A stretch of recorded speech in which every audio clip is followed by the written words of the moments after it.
Is that enough assurance for him not to be contempt? Ang pinakiusap ni Speaker Romualdez sa amin na kung pwede tulungan si Vice President Sara sa Pampanga. Welcome back po sa Pilinfo TV. At ito nga po, at ito turn over na daw ng Quadcom ang mga dokumento na kanilang nakalap. Tingnan po natin kung substantial ba ito o nagpabibo lang sila, nanira lang ng mga Duterte. Panoorin po natin. Sa ating mga kasama sa media today,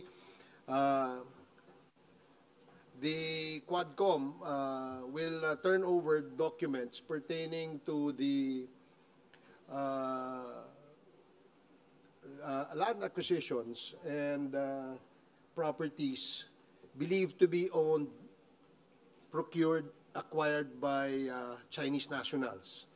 In the course of the investigation of the Committee on Public Accounts and the Committee on Dangerous Drugs, we have discovered that there are several Chinese personalities who acquired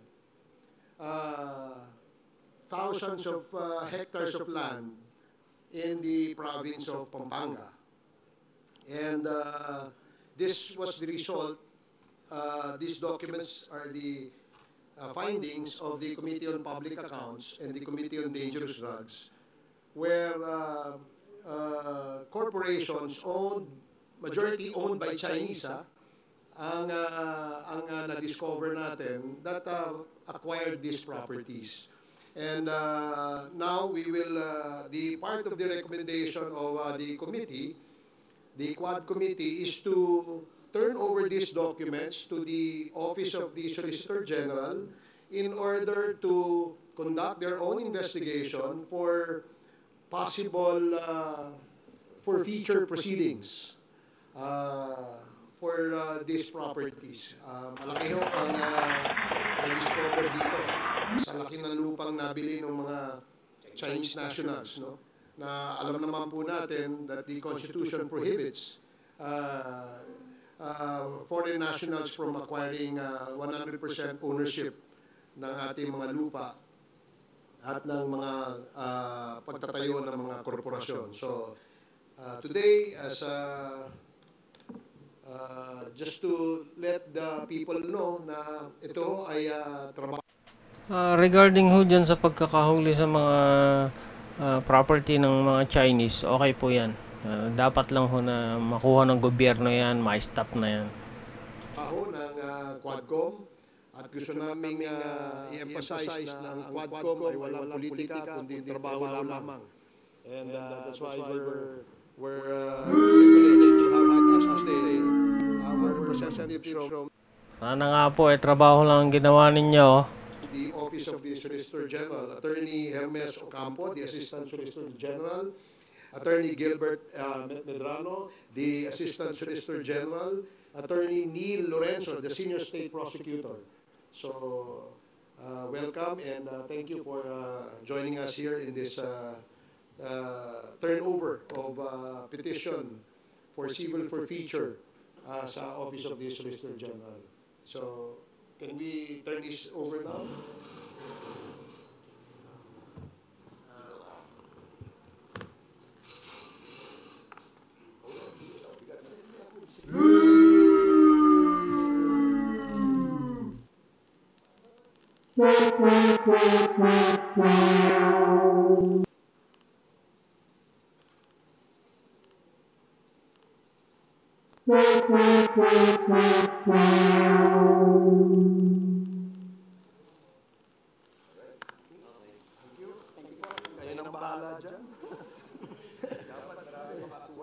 So abangan po natin kung talagang may makakasuhan ba dyan. Substantial ba ang ebidensya na nakalat nila?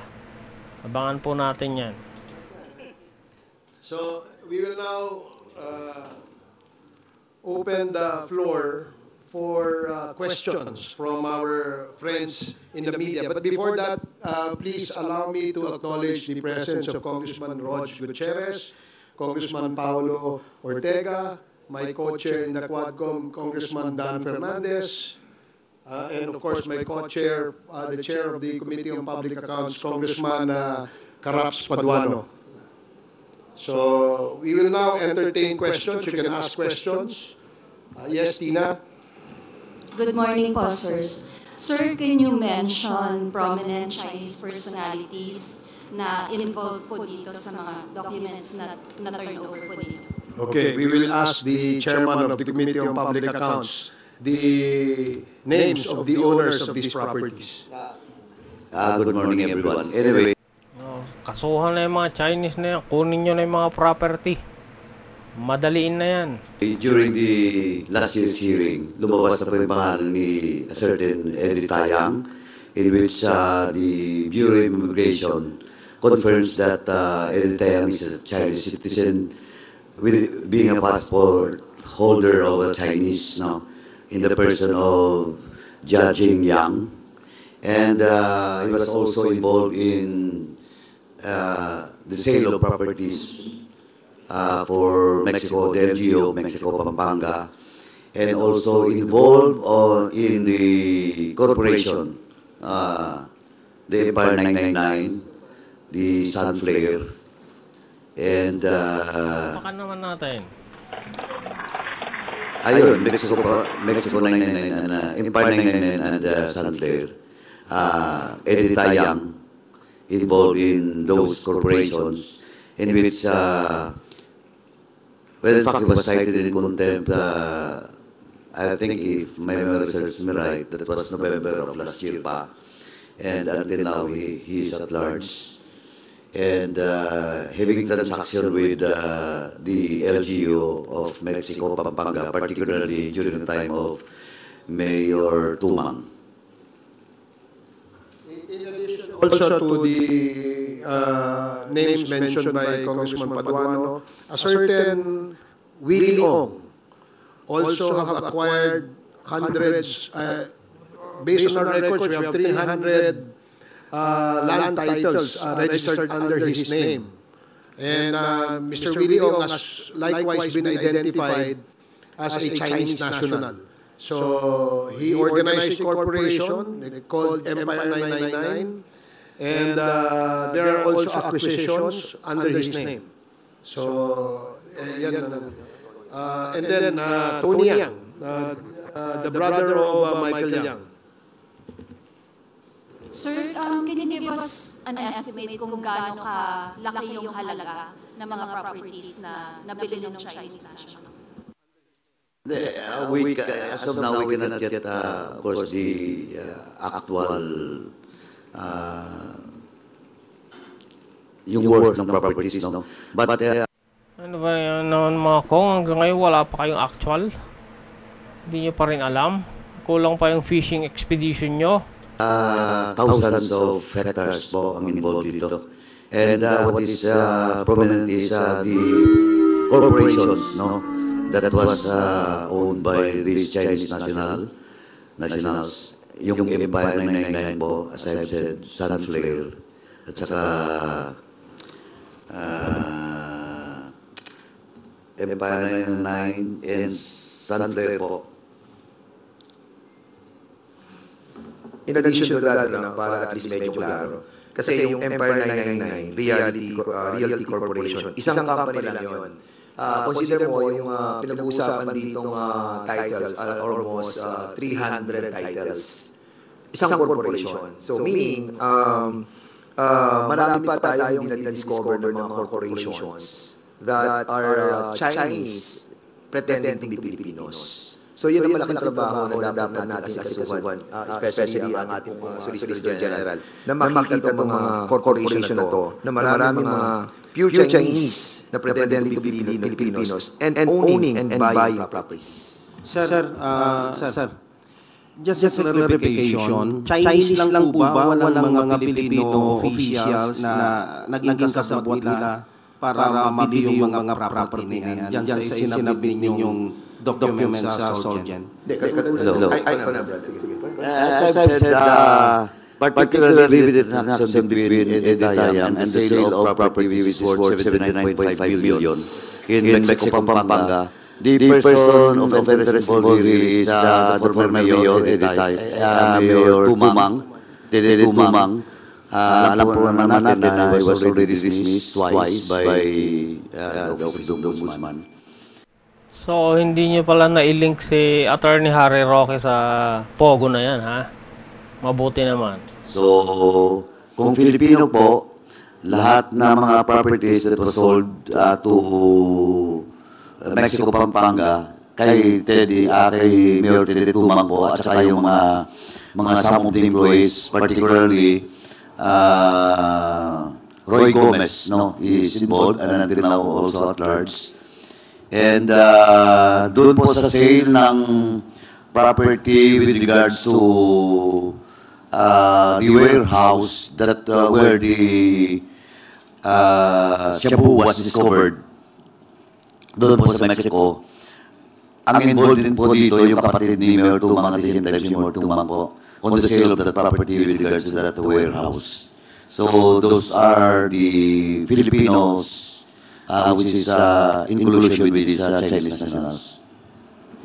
I think let me emphasize also na ito sila ay nagpanggap ng mga Pilipino. Gumamit sila ng mga peke at mga spurious na mga dokumento na magpapatunay na sila ay mga Pilipino.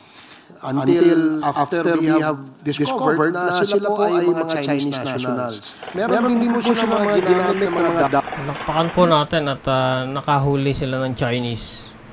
dummies, no? Na mga Filipino, apparently Filipino-Chinese. No, nandyan yan sa ating mga listahan. So makikita po natin na ito ay panlilin lang, no, sa atin, no? Dahil talagang gumamit sila ng mga dokumentong pagpapanggap na sila ay mga Pilipino. Critical tayo doon sa PSA, saka doon sa local civil register.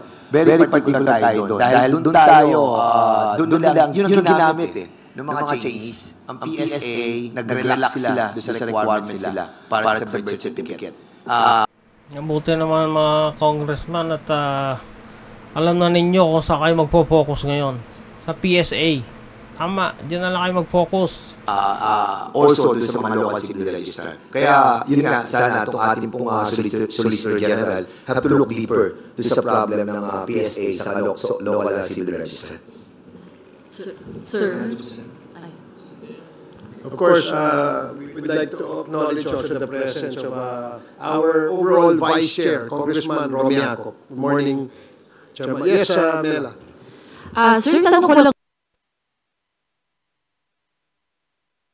po, from the side of Office of the Solicitor General, ano po masasabi niyo dito sa mga itin-over na dokumento ng Quadcom at moving forward, ano ba yung magiging proseso niyo rito?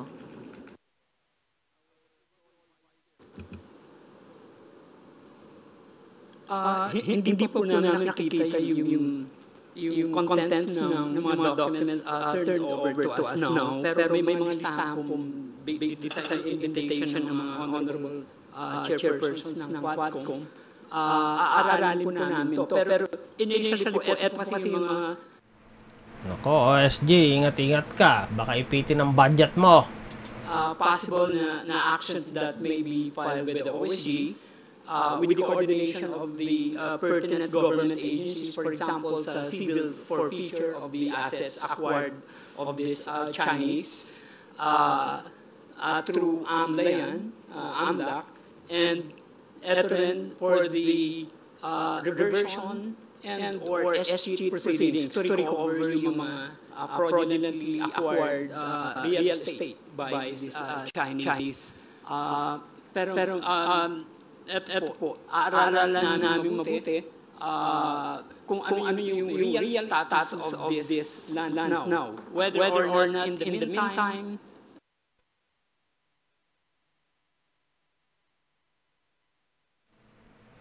Nagbabuffer tayo.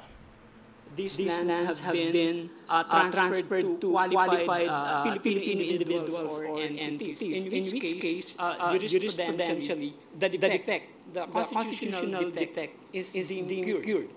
So, ang kwan lang nito, if the real estate is still in the name of this Chinese, we will file the necessary actions, SG or reversion. Then, kung ito po, pag nasa pangalan na ito ng mga individuals, cured na po yan, pero subject po sa possible administrative or criminal actions yung mga involved, including mga government officials, if there's any. Sure. May dalawang tanong lang po ako. No? Yung unang-una ay ilang mga Chinese po yung nasa listahan po natin na pinili po natin dyan sa OSG. Pangalawa, pwede po bang pakidescribe kung itong binabanggit po na mga lupain o property, pwede na po ba makabuo ng isang munisipyo o lungsod sa laki ng mga property na pinag-uusapan po natin? Salamat po. Ang aming estimate, thousands of hectares Itong nandito, we do not have the final figure, pero kung babasihan natin yung number ng titulo na na-acquire, no? Na ilipat sa pangalan ng Chinese national or hindi kaya doon sa kanyang korporasyon na nirehistro, lumalabas ito, umaabot to sa mga 300 hanggang 400 na titulo. So if you estimate that each title would have at least a hectare of land, so doon lang sa isang tao, sa isang korporasyon, meron na silang estimated 4 hanggang 500 hektaryang lupa. Sa isang kumpanya lamang yon. So tama yung sinabi ni Atty. Oh my God, medyo malaki-laking lupain na pala nakukuha ng Chekwa sa atin Ocampo, that they will study this, initiate the SG proceedings. Kasi if ever we recover this, it has to be recovered in favor of the national government. Kasi nga, merong fraud na nangyari. Bumili sila ng lupa, all these properties are fraudulently acquired. I don't know kung ano yung purpose. Yung iba, ang ginawa nila, nagtayo sila ng mga warehouses, nagtayo sila ng ibang negosyo, and possibly, no, kung nakalusot ito, baka nagkaroon na naman ng Pogo Hub dyan sa mga lugar na yan. Siguro in addition, Mr. Chairman, kasi we have to be expedite yung lahat ng issues pertaining to the properties that were owned by the Chinese people pretending to be Filipinos. Si Secretary Lucas Bersamin issued a preservation asset na kung saan doon sa asset preservation, doon sa Banban, na kung saan nakapreserve yung asset po nila para hindi na mabenta. Now, sana yung nire-request natin sa Solicitor General to coordinate with the Executive Secretary in order to have to issue agad yung ating asset preservation while they are doing yung mga documentary documents that need to be done para makapag-issue sila ng mga preservation of those all assets. No? Maganda yung ginawa po ni Secretary Lucas Bersamin. Sana magawa din po ng ating Solicitor General. Chairman? Yes. Anyway, doon po sa number of Chinese personalities involved, ang most prominent of course Balik lang ako kay Soljan. Soljan, galingan mo ang budget mo. is Eddie Tayang and Willie Ong. But in those corporations mentioned, particularly Sunflare, which is based in San Simon, Pampanga, and Empire 999, which is based in Mexico, Pampanga, if not almost of those incorporators are Chinese. Now, in the case of properties, sabi nga ni OSG kanina, na-cured, there are one case, isang case po, property of Eddie Tayang, in which it was claimed to be his residence in Mexico, Pampanga, and it was bought by a certain Rodrigo. But when he was invited during the hearing, in good faith, he bought the property, and he's very much willing to operate po doon sa process, legal process with regards to those properties. Isang property lang naman po yun. And we hope that some of those properties are still nakabidin po. That's why we have to move fast so that all those properties will be reverted back to the government. Thank you po. Okay. Well done kung Paduano, sigurado. Ang laki ng budget na ibibigay sa'yo ni Romualdez.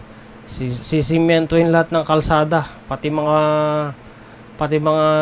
bundok siguro doon at saka mga palayan, sisimentuhin lahat sa dami ng budget na ibibigay sa'yo.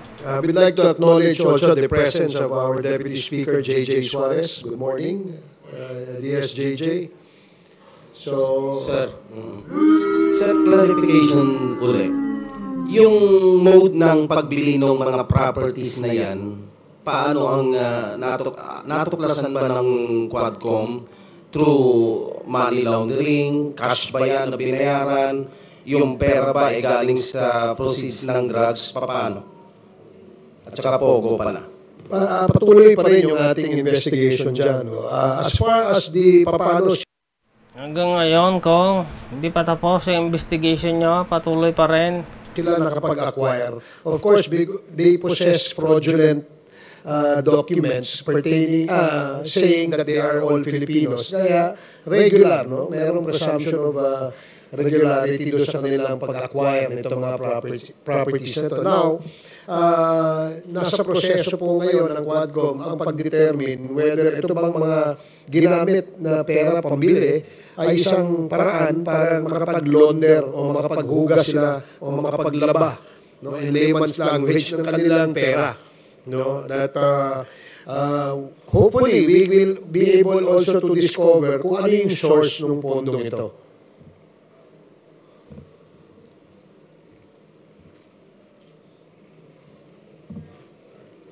Okay. Sino pong susunod? Bilis-bilisan nyo naman, inaantok na kami. Sir, sorry. Kung tanong ko lang, sakaling magsusulong tayo ng panukalang batas, ano po ba ang nais nating isulong ng Quadcom, especially dito sa pag-acquire ng napakaraming mga land titles ng mga foreigners? And then, ano po ba yung pananagutan ng PSA? Lapses, dahil nga nabibigyan ka agad ng mga birth certificate po itong mga banyaga. Thank you. Well, Nako, PSA, lagot kayo ngayon. doon sa pag-acquire nila ng property bilang foreigner, nasa constitution po yan. So, hindi na po siguro kailangan gumawa ng batas because there was a clear violation of the provision of the constitution. Pero doon sa PSA, yan po ang aming pinag-aaralan sa ngayon. No? Kailangan maging mahigpit yung requirements para bago sila mag-issue ng certificate of live birth. Lalong-lalo na doon sa mga nag-a-apply under the policy of late registration. Kung abangan namin yung panukalang batas para dyan. Kung talagang in aid of legislation yung ginagawa nyo. Kasi karamihan dito sa mga Chinese na ito ay late registration. So, doon pa lang dapat magtaka nga tayo 18, Alice Go, for example, 19 years old na siya nung nag-apply siya for Filipino citizenship. Sabi niya, late registration dahil daw lumaki sa farm, hindi na asikaso ng kanyang mga magulang, no? Yung pagka-re-registro sa kanya. Kaya nga, isa yan sa tinitingnan nitong Quadcom. Kasama dyan, yung ating local civil registrar. Kasi ang endorsement nanggagaling sa kanila bago yan umakyat doon sa PSA. So, tinitingnan din natin in these two agencies kung ano pwede natin gawin ng mga batas, no? O panukalang batas para higpitan natin yung pag-implement nila ng mga pulisiyang ito. Actually yung problema natin dyan, yung defense tama, ng PSA. First, binabalik nila doon sa LCR. Because they're just receiving the documents coming from the local civil registry.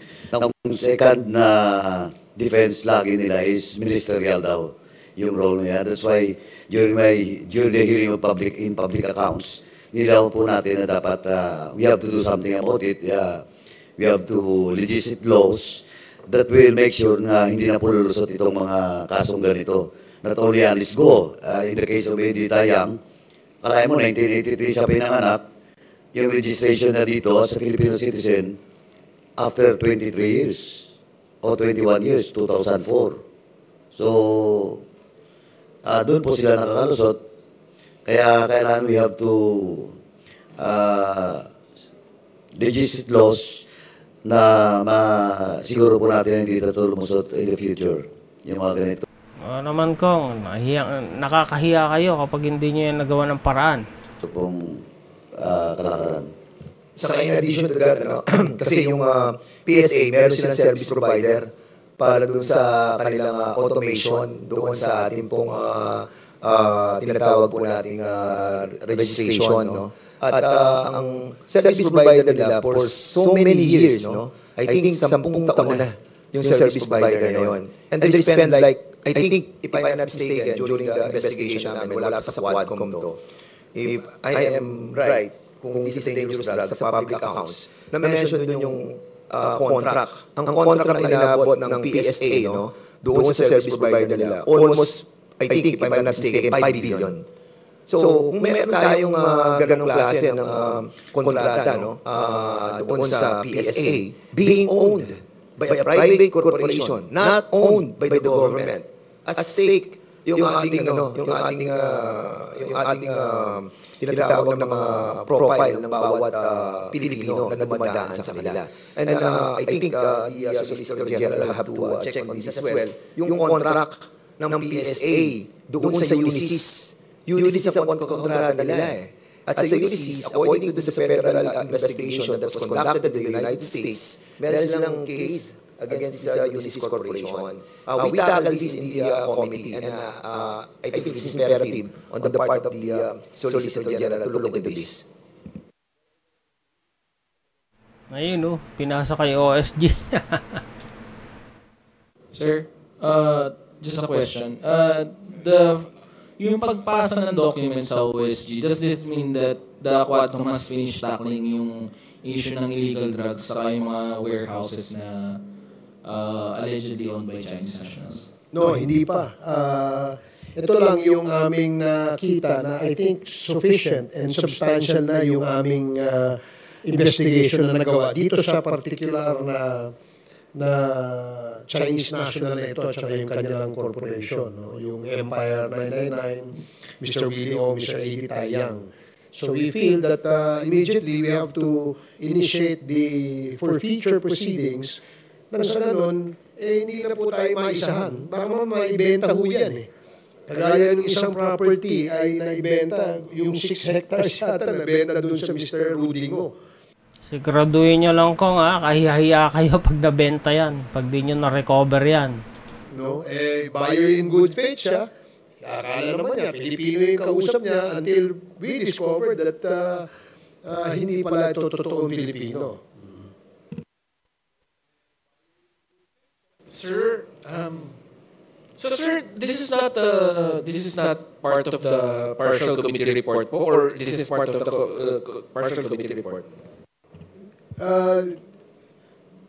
Hindi pa ito yung kasi we're still writing the partial committee report. Eventually baka itong linggo ito, baka next week siguro we'll be able to turn over the partial committee report the agencies concerned. Ito ay nakita lang namin there is urgency. Kasi nga baka biglang maibenta ito bukas.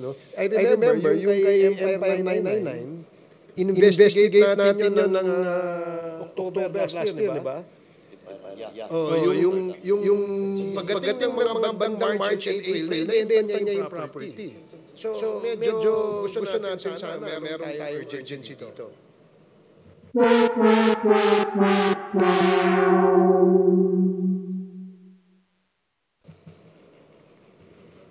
Sino po ang susunod na magtatanong? Quadcom ulit tayo. Confirm ba na dadalaw si dating Pangulong Rodrigo Duterte?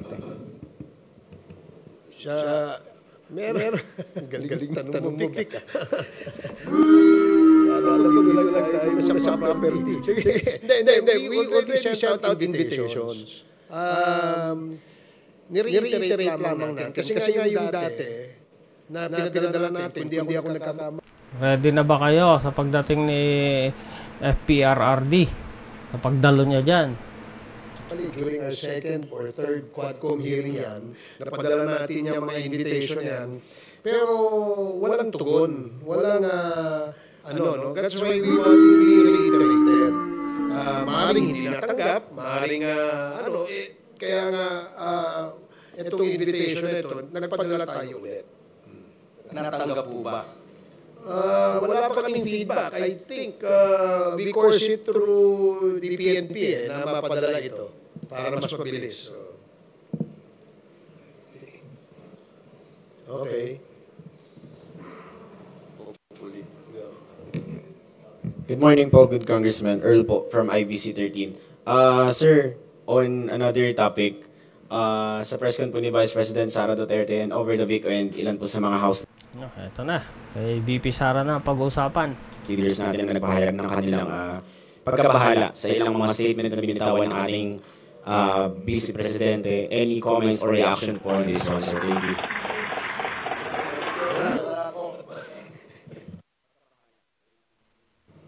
Ano nangyari? Ba't nagpapasahan na? Yung sa akin talaga, gusto ko tanongin kung okay lang ba siya eh. Nag-aalala po talaga ako eh. Pero the statements were not even, for me, hindi siya political eh. Parang it's a question of kultura. Nasa kultura ba nating mga Pilipino yung mga ganyan na statements? Ganyan ba tayo nilalaki? Ganyan ba kapaligiran natin? So, talagang nanilisik. Parang galit na galit sa mundo. So, yun lang. Kaya talagang kinesyon ko eh. Kung talagang okay ba siya. So, yun. Yung kultura nga dyan sa House of Representatives, sinira nyo eh.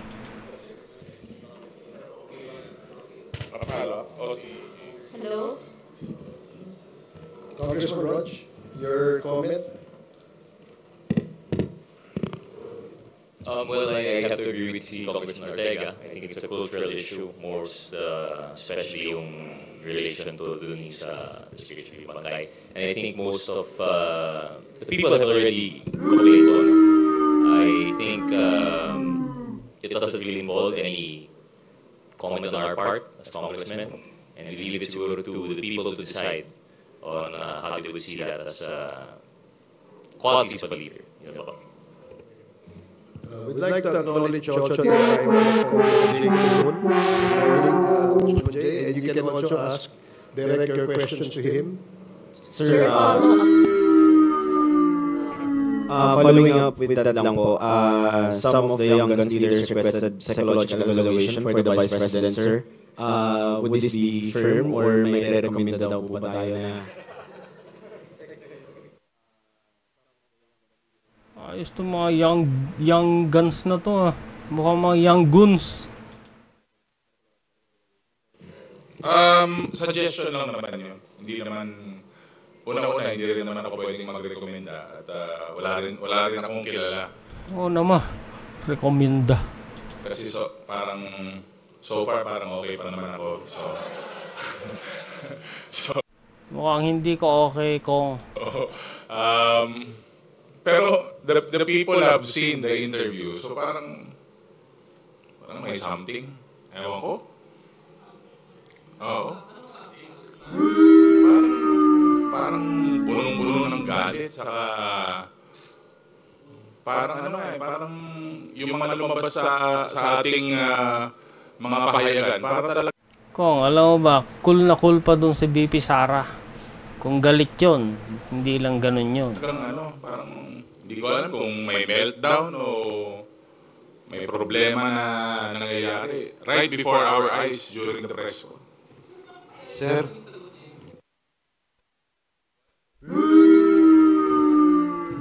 Yun kasi yun ang lalabas sa news juicy eh. So, dito naman sa Quadcom, from the start, we've been evidence-based. Kung ano po ang mga lumalabas sa aming legislative inquiry, very clear po yun na yun po ang lumalabas at napapalabas po sa social media. But again, baka it's another diversionary tactic.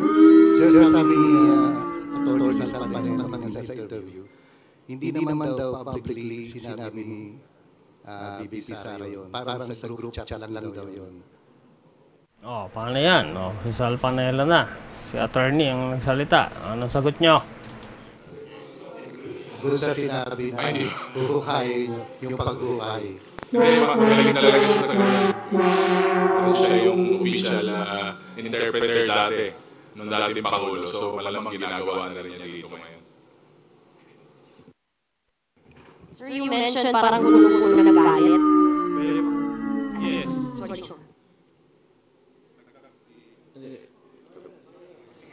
Kung pag nagagalit yun, nananapak, may sinapak ba? Punong-puno ng galit talaga. Yes. Why do you think po? Bakit po sa tingin niyo ganun yung nangyari kay, and you even mentioned Kong Ortega na parang may meltdown or may problema na nangyari. Why do you think po na nagkaganon? Well, siguro sa nangyayari sa ating Vice President, nagkakaroon siya ng, I think she's being overwhelmed by anger and hate.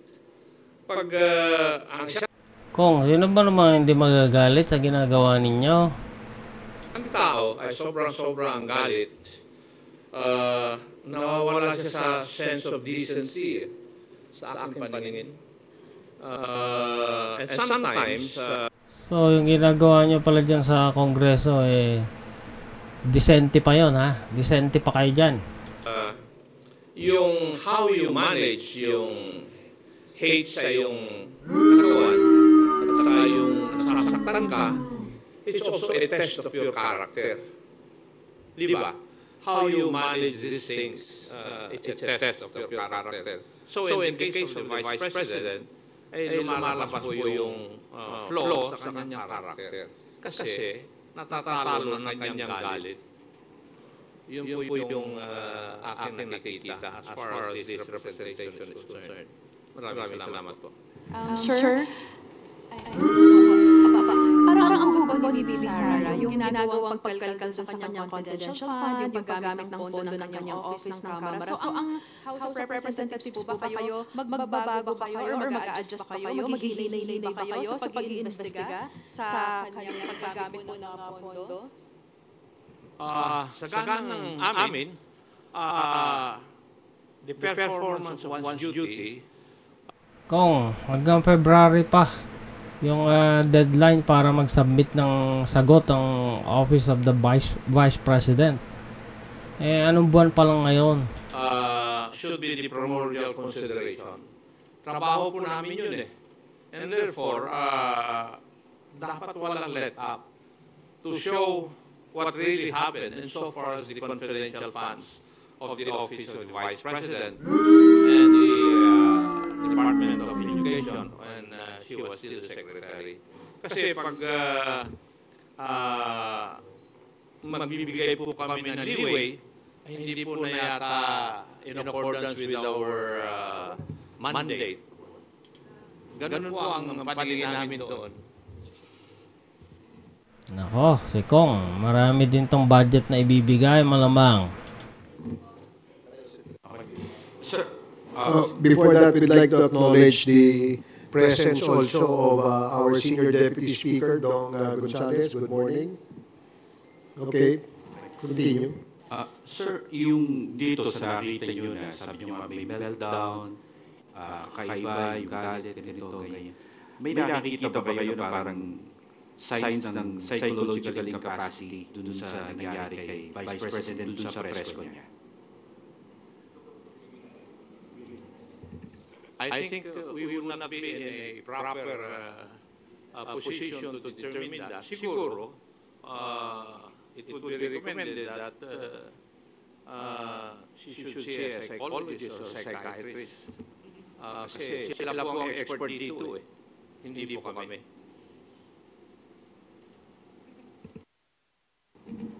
Sir, sorry, good morning po.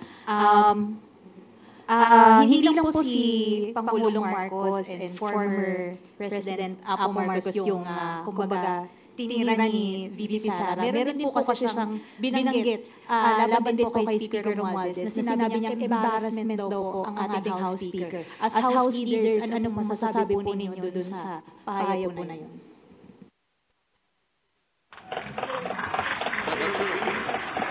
The opinion of 120 million Filipinos. Di po ba? Baka hindi nga 120 million, baka 100 million. And she is entitled to her opinion.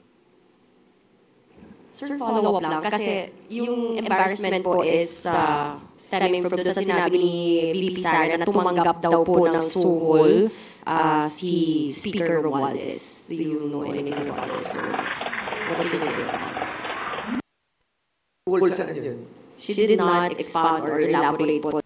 Kong, ingat sa pagsagot. Baka hindi ka mabigyan ng malaking budget. Yung tungkol doon sa susunod daw niyang press con. So we will not be commenting on that. Kasi hindi naman namin alam kung ano suhol yan. Kaya ano muna mag-expound siya. Then we will answer the... And second, siguro, I'd like to add, just like what we have done with the Office of the Vice President, giving due courtesy to that office, giving due courtesy to OVP? Parang hindi naman nangyari yung Kong. Unsolicited advice po is, the Vice President should also give due courtesy to the office of the President and, of course, to the late Ferdinand Marcos Sr. Yun lang po. Kasi when in fact, for the record, napakaganda na pong binigay naming courtesy sa kanya nung she was invited during the Good Government Committee hearing. Well, in fact, he was allowed to speak while not taking her oath. So, yun lang po, unsolicited advice. Allowed to speak nga. Pero after naman nun gusto yung pagtatanungin na naman tungkol sa confidential fund. Just give due courtesy to the office of the President.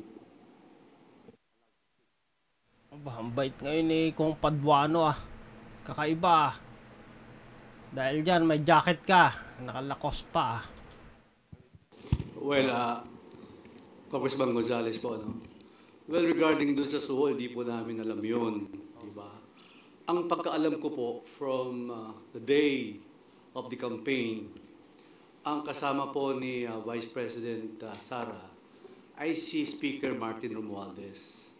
Alam niyo po, sa totoo lang, pag nag-uusap kami ni Speaker, kasi po may survey na lumabas na mababasa sa Pampanga during those times, ang pinakiusap ni Speaker Romualdez sa amin na kung si VP Sara mababa dati sa Pampanga, parang imposible, kaalyado doon si ex-president Gloria Macapagal Arroyo.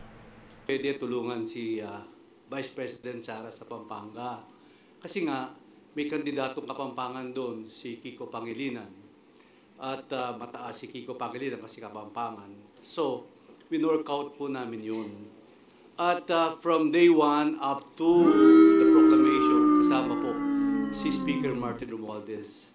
Ang kwento, lahat po, siya po ang nagmamalasakit kay Vice President Sara. Kaya nagtataka po ako, biglang bumaligtad, na kung hindi sa'yo, Speaker Martin Romualdez, hindi ako naging Vice President. Meron pong statement ganyan nung napanood po natin yun.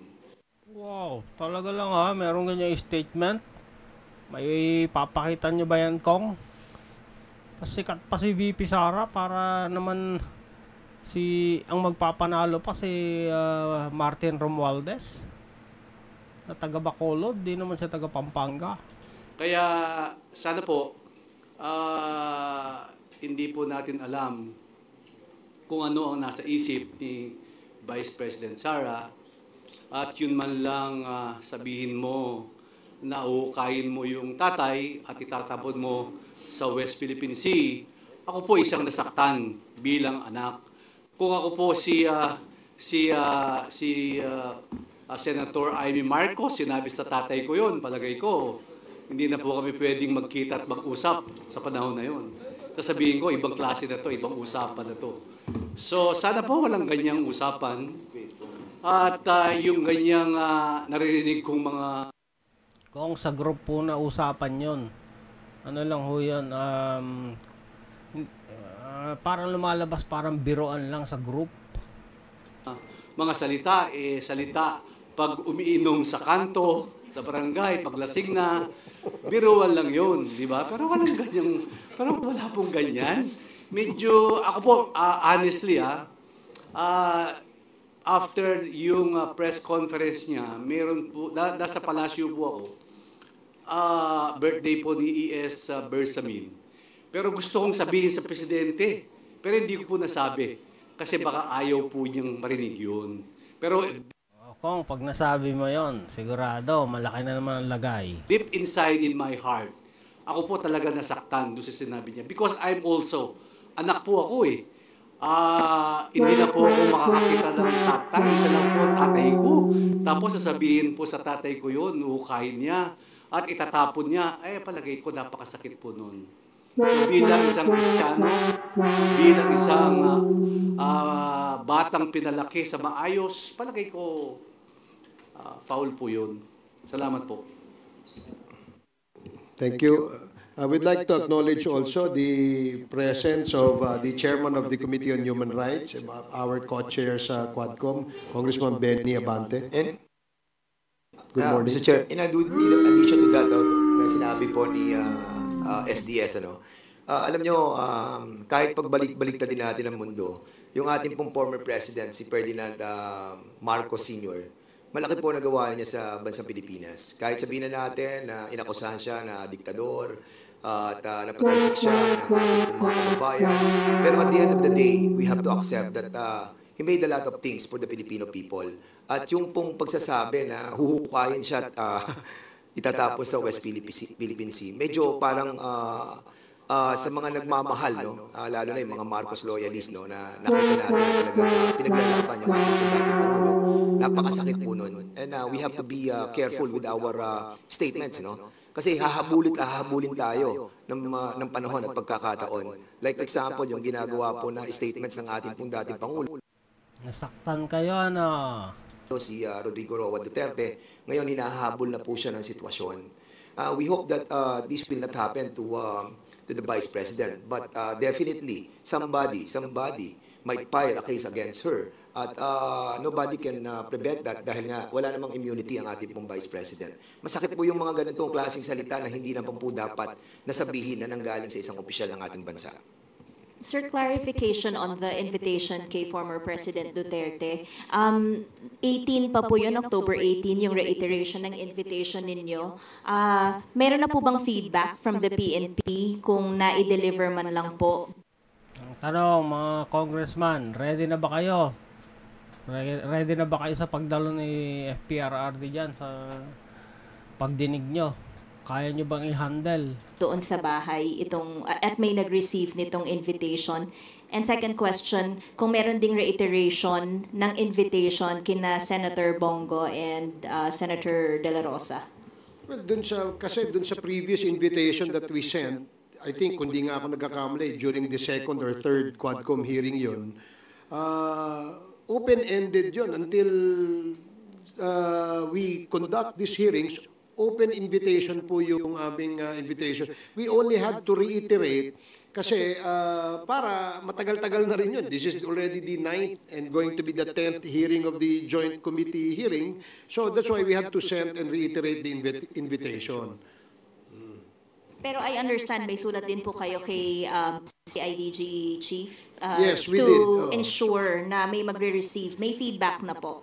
As we speak, wala pa kaming nakukuhang feedback. But we had to course it through the PNP kasi sila ho'y nakakalam ng address doon sa area. And we always do that naman every time we send out invitations to personalities outside of Metro Manila. So paano mga kung hindi mag-attend, ipapakontempt ba yan? Ako, magandang umaga po. Habol ko lang po, hingi lang po na reaction dun sa parallel investigation na gagawin ng Senate dun sa EJK tsaka drug war. Well, kami, I'm sure narinig nyo na yung aming opinion tungkol dyan. Kami sang-ayon din kami dyan. No? In fact, mas maganda nga na magkaroon din ng isang parallel investigation dahil wala namang prohibition sa aming rules. And because of merong ganyang klaseng parallel investigation, we do expect that in sync ang lower house at saka ang Senate dito sa usapin tungkol sa EJK. We really have to come up with a law no, para matigil at hindi na mangyari po itong mga ganitong klaseng extrajudicial. Ako, paano kung hindi sync? Paano kung magkaiba ng script? Judicial killings. Now, my opinion, I'm sure may colleagues here, may co-chairs, meron din silang sariling opinion. Ang opinion ko, kung merong ang Senate, meron din ang House, ba't hindi na natin pag-isahin? Parang BICAM. Ang dating, isang joint committee hearing, nandyan ang Kongreso, nandyan ang Senado, at nandyan yung ating investigation. No? I think, mas malawak, mas komprehensibo, at siyempre, mas maraming mga intelligent questions na maitatanong ang mga... Hindi nyo naman trabaho mag-imbestiga. Ang trabaho nyo gumawa ng batas. Kaya nga kayo mga mambabatas, hindi kayo mga investigador. Pabayaan nyo yan sa mga sa NBI. Membro nitong committee ito. So it has to be some sort of a joint, every time may SONA, di ba? Meron tayong joint session. Ito, ganun din gawin natin. Mas maganda sa tingin ko. I don't know. Kukumpara pa sa SONA. Mukhang tama yata ang sinasabi ni Kong Marcoleta. Ni isa sa inyo niya, wala kasing attorney daw. Kaya, ganda leche-leche. Sa tingin ko, priority ito ng mga mambabatas eh. Kaya kung uunahin nila yung personal na interes sa pamamagitan ng pagsabi na may kampanya kasi kaya wala sila, isa sa kanilang mandato at obligasyon ay itong ating ginagawang conducting an investigation in aid of legislation. Yan po ang aming trabaho. Yung produkto ng aming komite ay pinag-aaralan at Sabi po ni Kong Marcoleta, kailangan bago mag-conduct ng hearing in aid of legislation, kailangan meron na nakalatag na panukalang batas. Isipan po yan.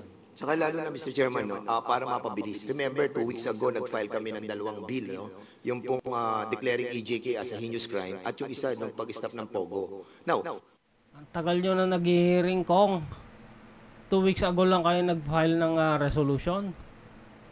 Kung hindi magiging sinking yung upper and lower house, pagdating sa ganitong klase ng investigation at bills na pinal natin, by December ang order ng Presidente tigil. Kung hindi natin mag-aaprubahan yung POGO bill na we filed together with the upper house, mababaliwala po yung ating pong ginawang submission or filing of that two bills. Mas maganda po para mapabilis po yung ating pong kilos ay magsama na po ang Senado at ang Kongreso. Habol ko lang. By the way, ipopropose pa namin yan kung ano ang masasabi ng ating Senate President at saka ng ating Speaker of the House. No? It was just an idea na tinitingnan natin kasi para masabi na impartial itong investigation na to dahil tayong lahat, bawat Pilipino ay naniniwala na kinukundina natin ang mga pagpatay. Ang POGO bill, okay yan. O sige, palakpakan natin. Wala po siguro magsasabi dito na natutuwa sila mayroong pinapatay, di ba? So dahil nga ganito kalawak itong usapin na ito at itong usapin na ito ay isang usapin of national importance. Therefore, ang Kongreso, ang Senado at ang lower house ay dapat magtipon para talakayin itong usapin na ito at gumawa ng solusyon nang sa ganun ay hindi na maulit ito. Habol ko lang po, ibabalik ko lang ng konti doon sa kanina. Bukod po ba doon sa pagbili ng lupa, meron po bang ginamitan ng ibang peking birth certificate para makakuha halimbawa ng gun license tsaka ng driver's license? May ganun po bang nakita yung Quadcom? Lahat po. It all started with LCR and PSA. Pag may PSA na po, papasok na po yung LTO. Lahat na, and that includes... May driver's license na, merong gun license. Kaya recently, merong Chinese na namaril ng kapwa Chinese. Passports. So, lahat ng mga government IDs and passports, doon talaga nagsimula doon sa LCR at saka sa PSA. So meron pong na-discover na ginamit yung pagkuha ng gun license, ginamit yung peking birth certificate? I think sa case ni Tony Yang.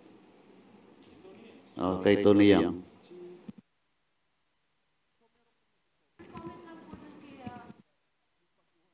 Ganun lang ang sagot. Parang nakukulangan ako kong Sa iba kasi kayo nakafocus eh.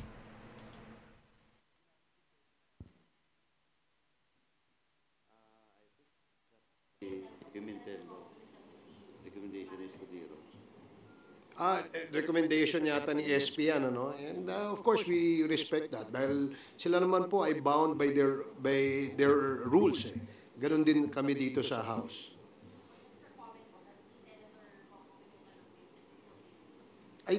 Well, kasi hindi pwedeng siguro, naisip nila na hindi pwedeng si Senator Bato because he's being implicated, no? Bilang chairman ng Committee on Public Order and Dangerous Drugs sa Senate. That's why siguro naisip ni SP na ilagay sa Blue Ribbon at si Senator Coco Pimentel magdi-lead.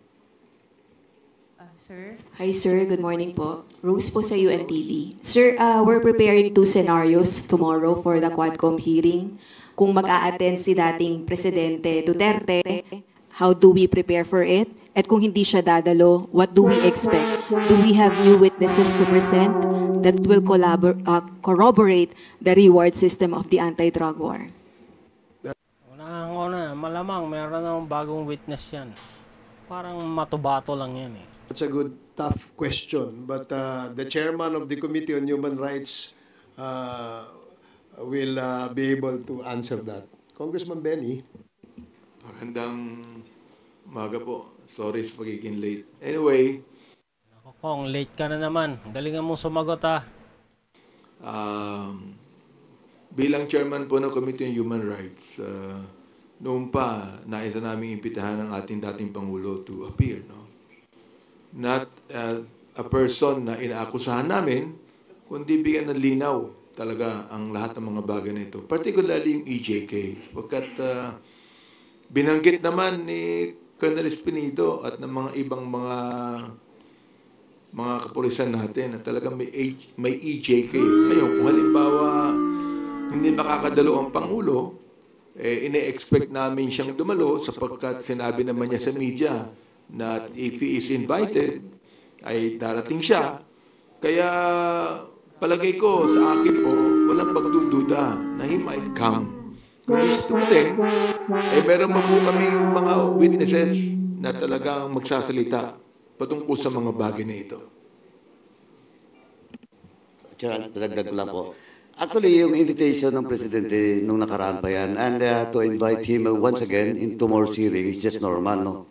He's just one of the resource person that was invited in previous hearing. Now, kung question of preparations with regards to proceedings, I think yung preparation is still normal because we treat the former president as one of the resource person that will shed light on the issue of EJK.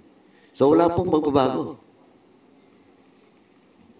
If ever he appears po tomorrow, ano po yung security na ipapatupad po natin? And will he get the first part of the hearings? Siya po ba muna yung pagsasalitain po natin? And what questions we will ask?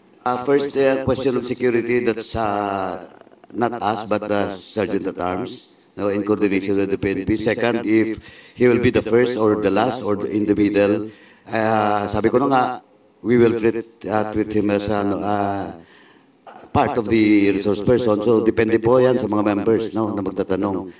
And third question of what are those questions, let us see tomorrow what will happen during the hearing. Dagdagan ko lang din, no, na of course, we will afford him the courtesy due to a former president. No? Alam niyo naman dito sa Quadcom, nire-respeto naman natin yung... Oh yeah, diyan sa Quadcom, nire-respeto daw. Hindi siguro. Yung rights ng ating mga resource persons at ng ating mga witnesses. Taliwas diyan sa iniisip ng iba. Pag hindi sumagot papakulong ka agad dyan sa Senate. sa pagbabati ko sa amin na we do not daw respect the individual rights of our witnesses as well as our resource persons. No? Of course, they have all the right, no, that we will extend to them. Kasi lalo na yan, na dati pong Pangulo si former President Duterte. So definitely, we will respect him as a person and respect his former office as the President of the Republic of the Philippines. Let me add, sa akin naman, more than asking any educated question. Kung Abante, galingan mo ha. Galingan mong sumagot. We would like to listen to his educated answer. Ibig sabihin, we're willing to listen. Di ba? I mean, for him to explain to us yung war on drugs, we're willing to listen. For him to explain to us why is it necessary on the war on drugs that more than 20,000 people were killed. Kung saan mo na naman nakuha yung 20,000 people na yan, yan yung nire-refer na namatay. 20,000 people? Saan nyo nakuha yung record na yan? We are willing to listen. Oo. We are willing to listen na sinabi niya several times. Listen lang ha. Hindi ka magtatanong. Tatandaan ko yan kung. Patayin ang mga drug pushers, for example. We're willing to listen kung bakit niya sinabi yan. We're willing to listen na yung kanyang mga binanggit na pinapatay, na-involve din ang ilang mga pulis na gawin ang hindi dapat gawin. We're willing to listen. We're willing to listen to him. Nasabihin niya, nagkaroon ba ng due process bilang chairman ng Committee on Human Rights? What I'm concerned about ito, nagkaroon pa ng due process. Nagkaroon ba na tinatawag natin sa konstitusyon na binigyan ng pagkakataon kahit mga suspect yan na hindi natin binibilang na mga kriminal unless proven guilty. Bilang ang ating dating Pangulo ay piskal. Naniniwala po siya sa due process. Naniniwala po siya na dapat bigyan ng pagkakataon ang mga suspect kahit mga drug lord pa yan. We're willing to listen. We're willing to listen kung bakit more than 7,000 ang mga pinatayan ng mga drug pushers na mga maliliit. Pero yung mga malalaking drug lords, buhay pa hanggang ngayon. That is what we would like to know. So, ibig sabihin ko, marami pa lang drug lord ngayon. Ba't wala ring nahuhuli? Anong pinaggagawa dyan? Ay, sir, sorry, follow-up lang. Kasi sa mga social media feed or post po ng mga supporters ng Duterte camp, his attendance may lead to contempt. Yung pong respect that the Quadcom will accord the former president, is that enough assurance for him not to be contempt? I cannot... Magandang tanong yan. Iko-contempt nyo ba? Kapag hindi sumagot base doon sa gusto nyo sagot, iko-contempt nyo ba si FPRRD? The committee personally, I cannot assure that. It's up to him to be present tomorrow, and it's up to his answers and his actuation during the hearing. So, for me, sabi ko na nga, hindi ko pwedeng pangunahan ng dating Pangulo. Let us see what will happen tomorrow. But one thing for sure, may balak pa yato ipakontempt po. We will afford him the due courtesy, his office should be afforded. Sir? Sir? Sir? Sir? Sorry. Sir, go ahead. Sir, follow-up ko lang yung sa mga Chinese na may title. Meron ba may narinig ako baka mali lang ako, Tony Yang, the brother of Michael Yang, kasi meron ding ID Tai Yang. ID Tai Yang is same as Tony Yang. No. Iba yan, magkaiba yan. But this ID... ID Tai Yang, yung Chinese name niya is Jiajing Yang. Okay, pero related ba to sa kay Michael Yang and Tony Yang, sir? Si Eddie Tai Yang is related by business associations. as business associate Yeah, of but of Michael course, si Yang. Tony Yang is related to Michael Yang, the brother of Michael Yang. So, itong si ID Tai Yang is business associate ni I-post nyo yan. Kung basta mga Chinese na involved sa Pogo, i-post nyo yan. Tony Yang. Tama, No, sir? no, ni Michael Yang. Michael Yang. Okay, thank you. Thank you, sir. I just like Sir, kagaya po nung nangyari sa good government na hearing, hindi po tumayo si VP Sara para mag-take ng oath. Granting Paano kaya kapag dumating yan si FPRRD tapos hindi nag-take ng oath? Anong gagawin nyo? po pumunta po si former president at hindi rin po tumayo para mag-take ng oath. Again, as I've said, I cannot personally, no, I cannot answer about it, but we have to stick in our rules. What is our rules should be followed during committee hearings. Kaya lang kung sabi ni Kong Marcoleta, hindi nyo daw alam ang rules. Sinisira nyo ang rules. And let us see tomorrow. Let us see tomorrow.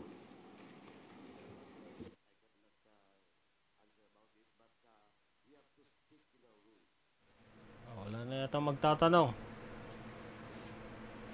Tulugan na ba? Bakit ang konti ng mga tanong nyo, himala? Okay, sige, okay. So, maraming salamat sa ating mga kaibigan sa media. Thank you. Yeah, you still have one more question, Rose? Okay. Sir, magko-comment lang si Rose na parang namumula po kayo. Hindi, walang tulog eh. Wala nang kwenta yung tanong. Di ba, we're supposed to be... Hanggang dyan lang ho muna. Pag hindi pa ho kayo nakapag-subscribe, subscribe na po and click the notification bell para lagi kayong updated sa ating new videos. Salamat po.